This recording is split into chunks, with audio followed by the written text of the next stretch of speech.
In what ways should we change the tax system, or why do you feel the tax system, the IRS, is not working? Well, I think it is working. It's just what it does is not good. Okay, so it's a You know, bad I system, mean, in other words. we don't really have a progressive tax system where wealthier people pay a higher percentage of their income than poor people. In fact, poor people pay a higher percentage of their income than rich people. We don't have a system which encourages corporations to be in the United States and to do rational things. Um, it's a system that only works for the people who currently have tax breaks that allow them, like General Electric Corporation, pays no taxes at all. I'm sure they're in favor of the current system.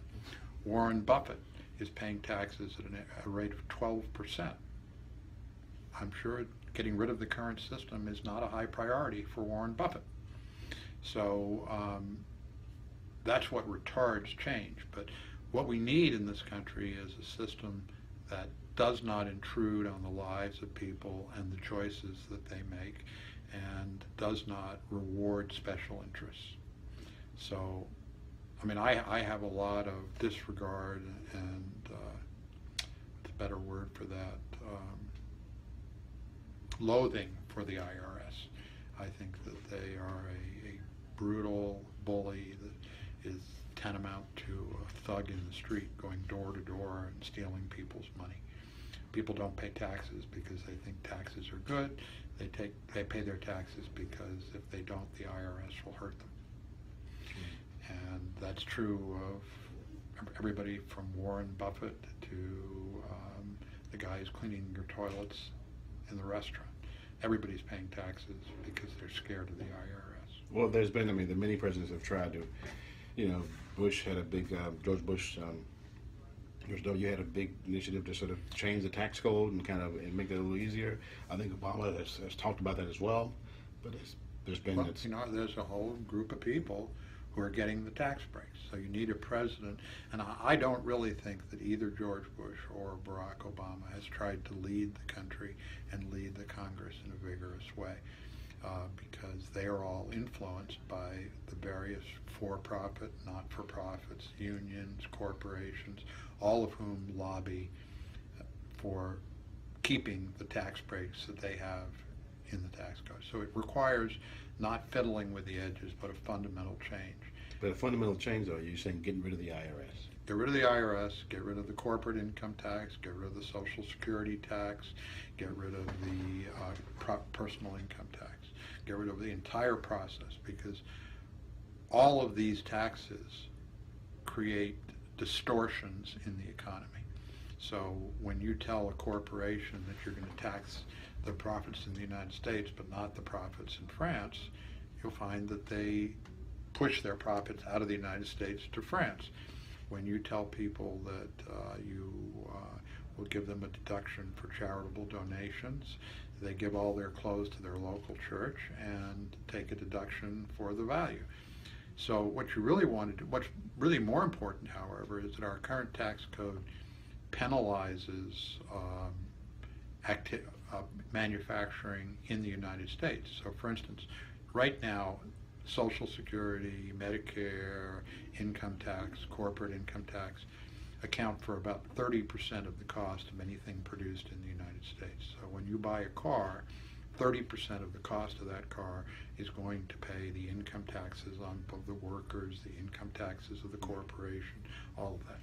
When the Japanese car comes off the car container, it pays zero. Because the Japanese government rebates the local taxes in Japan before they send the car over here. And so we in this country add this tax burden to everything we produce, which makes it harder for us to sell goods, even to ourselves, in the marketplace. I mean, you can imagine if you went to a system where you went to a value-added tax where everything is taxed based on its value and the value being added to it, and all of a sudden you applied a 30% additional tax to Toyotas. made outside the United States, we'd sell a lot more Toyotas made inside the United States. There'd be a lot more jobs, and Americans would be a lot happier. Same thing is true with Social Security tax. It's the most regressive possible tax. It penalizes labor. If I have a company and I hire Carl Garrison to drop bolts into a hole, I have to, in addition to paying his salary, I have to pay 16% Social Security tax. If I buy a robot to drop the same bolt into the hole, the federal government gives me a tax incentive, a tax deduction for buying the robot.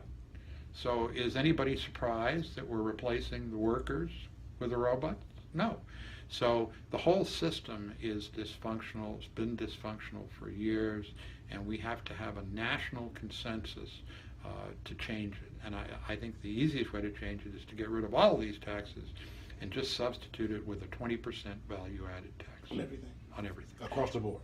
Well, I make exceptions for some things in order to avoid a regressive tax situation. So probably exempt the first $10,000 in rent and mortgage payments that a family makes. Exempt fresh, unprocessed foods and vegetables.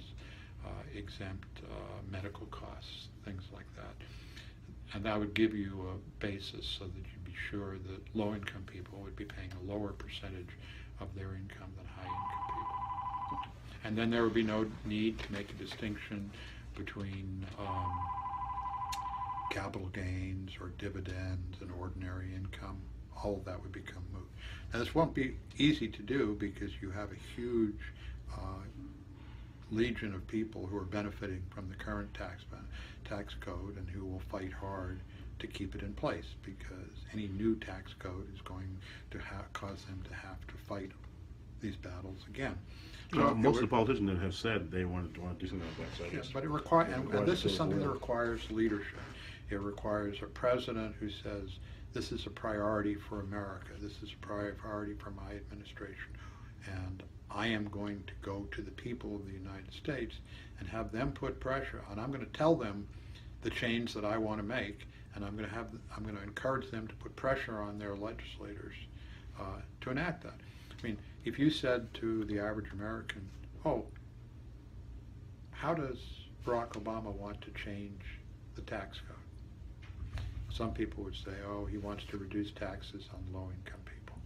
But that's about all they know.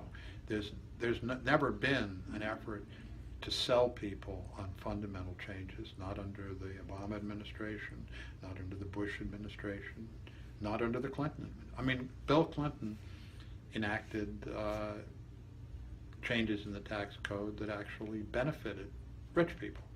So and most of these things, nobody in America even know he did, because it's all too complex. So let's get rid of the whole tax code, all 17,000 pages of it, and replace it with a value-added tax with some very limited exceptions. Pretty clear.